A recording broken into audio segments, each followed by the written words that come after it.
कभी कभी आप अकेले बैठे होंगे, कोई आसपास नहीं होगा, लेकिन अचानक आपको महसूस होगा कि आप अकेले नहीं हैं।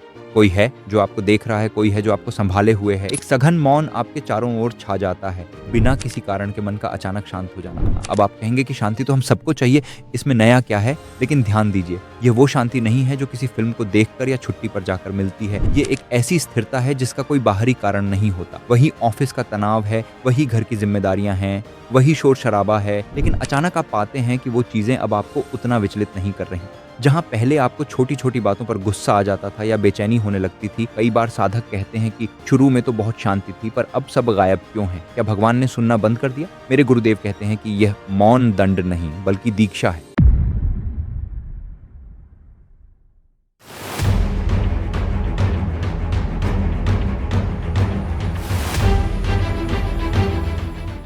नमस्ते दोस्तों, क्या आपके साथ कभी ऐसा हुआ है कि आप घंटों बैठकर नाम जप करते हैं, माला फेरते हैं, लेकिन अचानक मन में एक सवाल कौंध जाता है? क्या भगवान सच में मुझे सुन रहे हैं? क्या मेरी इस साधना का कोई फल मिल भी रहा है, या मैं बस खाली दीवार के सामने शब्द दोहरा रहा हूँ? ये सवाल बहुत स्वाभाविक है।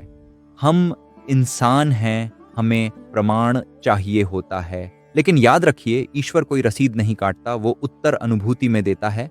आज का यह वीडियो आपके इन्हीं संशयों को मिटाने के लिए है। आज हम मेरे गुरुदेव की उस दिव्य दृष्टि की बात करेंगे जिसमें उन्होंने बताया है कि जब आपका नाम जप स्वीकार होने लगता है तो ब्रह्मांड आपको संकेत देने लगता है। ये संकेत कोई आसमान से बिजली कड़कने जैसे चमत्कार नहीं है, बल्कि ये आपके भीतर घटने वाली बहुत ही सूक्ष्म और रहस्यमयी घटनाएं हैं। अगर आज आपने इन 3 संकेतों को समझ लिया तो आपकी साधना का नजरिया हमेशा के लिए बदल जाएगा। इसलिए इस चर्चा को अंत तक बहुत ध्यान से सुनिएगा, क्योंकि आज आप अपनी आत्मा के उस संवाद को पहचानने वाले हैं जो ईश्वर के साथ शुरू हो चुका है। संकेत एक, बिना कारण मन का शांत हो जाना। मेरे गुरुदेव कहते हैं कि नाम जप का फल बाहर नहीं अंदर उतरता है। इसका सबसे पहला संकेत है बिना किसी कारण के मन का अचानक शांत हो जाना। अब आप कहेंगे कि शांति तो हम सबको चाहिए, इसमें नया क्या है? लेकिन ध्यान दीजिए, ये वो शांति नहीं है जो किसी फिल्म को देखकर या छुट्टी पर जाकर मिलती है। ये एक ऐसी स्थिरता है जिसका कोई बाहरी कारण नहीं होता। आप वही हैं, वही ऑफिस का तनाव है, वही घर की जिम्मेदारियां हैं, वही शोर शराबा है, लेकिन अचानक आप पाते हैं कि वो चीजें अब आपको उतना विचलित नहीं कर रही। जहां पहले आपको छोटी छोटी बातों पर गुस्सा आ जाता था या बेचैनी होने लगती थी, अब वहां एक अजीब सा ठहराव आ गया है। मेरे गुरुदेव कहते हैं कि जब नाम जप केवल जीभ से नहीं बल्कि हृदय से होने लगता है तो वह स्पंदन बन जाता है, और यह स्पंदन आपके मन की अशांति को वैसे ही पिघला देता है जैसे सूरज की गर्मी बर्फ को पिघला देती है। कई लोग सोचते हैं कि भक्त होने का मतलब है कि अब क्रोध या दुख नहीं होगा। नहीं, ऐसा नहीं है। भावनाएं आएंगी, पर वे अब आप पर टिकेंगी नहीं। आप एक गहरे तालाब की तरह हो जाते हैं जिसकी सतह पर तो लहरें हैं पर गहराई एकदम शांत है।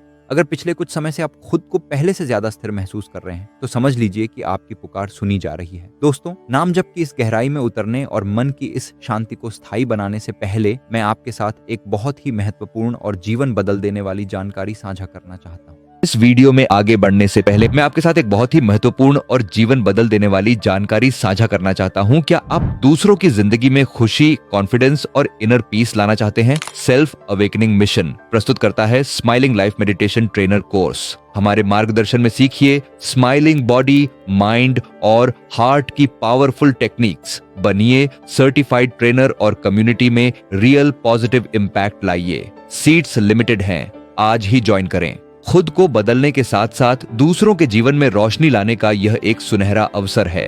संकेत 2, निर्णयों में स्पष्टता और विवेक का उदय। पहला संकेत मन में था, लेकिन दूसरा संकेत आपकी बुद्धि में प्रकट होता है। वह है निर्णयों में स्पष्टता। अक्सर हम जीवन के दौराहों पर खड़े होकर घंटों महीनों उलझे रहते हैं कि क्या सही है और क्या गलत। हम लोगों से सलाह मांगते हैं, फिर भी डर बना रहता है। लेकिन मेरे गुरुदेव समझाते हैं कि जब नाम जप स्वीकार होता है तो आपका विवेक शुद्ध हो जाता है। अब आपको उत्तर बाहर नहीं ढूंढने पड़ते, उत्तर भीतर से उभरने लगते हैं। ये कोई कान में सुनाई देने वाली आवाज नहीं है, बल्कि एक भीतरी निश्चय है। अचानक आपको लगने लगता है कि हाँ, यही रास्ता सही है। आप पाएंगे कि आपकी प्राथमिकताएं बदल रही हैं। जो लोग या जो आदतें आपके लिए हानिकारक थीं, उनसे आपका मोह अपने आप टूटने लगता है। आपको उन्हें छोड़ना नहीं पड़ता, वे खुद ब खुद आपके जीवन से दूर होने लगते हैं। मेरे गुरुदेव कहते हैं कि ईश्वर जब मार्ग दिखाता है तो वह भक्त की चाह बदल देता है। आप वही चाहने लगते हैं जो आपके लिए उचित है। ये स्पष्टता आपको नम्र बनाती है, अहंकारी नहीं। आप कम बोलते हैं, कम बहस करते हैं और चुपचाप अपने सही रास्ते पर बढ़ जाते हैं। संकेत 3, किसी अदृश्य उपस्थिति का अनुभव। अब बात करते हैं उस तीसरे संकेत की जो सबसे गहरा और रहस्यमयी है। जब आप इस अवस्था में पहुंचते हैं तो आप पूछना बंद कर देते हैं कि भगवान कहाँ हैं। तीसरा संकेत है भीतर से किसी अदृश्य उपस्थिति का अनुभव होना। मेरे गुरुदेव इसे कहते हैं the living presence of God. ये कोई दर्शन या आवाज नहीं है, बल्कि एक बेहद सुखद और सुरक्षा देने वाली अनुभूति है। कभी कभी आप अकेले बैठे होंगे, कोई आसपास नहीं होगा, लेकिन अचानक आपको महसूस होगा कि आप अकेले नहीं हैं। कोई है जो आपको देख रहा है, कोई है जो आपको संभाले हुए है। एक सघन मौन आपके चारों ओर छा जाता है। इस अवस्था में आपकी प्रार्थनाएं बदल जाती हैं। अब आप भगवान से कुछ मांगते नहीं हैं, बस साझा करते हैं।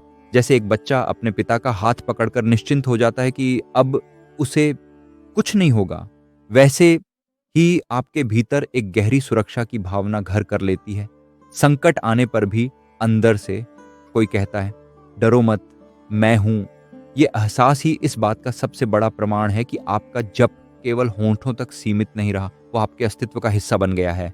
विशेष भाग, जब संकेत गायब हो जाते हैं, परीक्षा का समय। यहाँ एक बहुत जरूरी बात समझना आवश्यक है। कई बार साधक कहते हैं कि शुरू में तो बहुत शांति थी, पर अब सब गायब क्यों है? क्या भगवान ने सुनना बंद कर दिया? मेरे गुरुदेव कहते हैं कि यह मौन दंड नहीं, बल्कि दीक्षा है। जब बच्चा चलना सीख जाता है तो माँ उसका हाथ छोड़ देती है ताकि वह खुद दौड़ना सीखे। ईश्वर भी कभी कभी संकेत हटा लेता है ताकि आप अनुभव के लालच से ऊपर उठकर शुद्ध श्रद्धा में टिक सकें। अगर आपके अनुभव रुक गए हैं तो डरो मत, जप जारी रखो।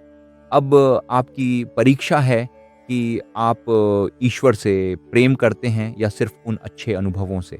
जो इस सूखे के समय में भी नहीं रुकता, वही अंत में सिद्ध बनता है।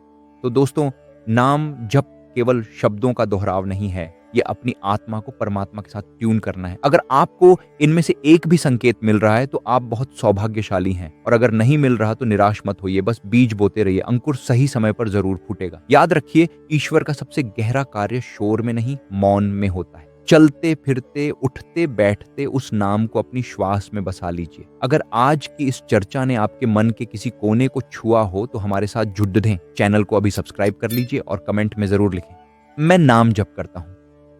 आपके अनुभव दूसरों को भी प्रेरणा दे सकते हैं। आशा करता हूं कि ये वीडियो आपको पसंद आई होगी।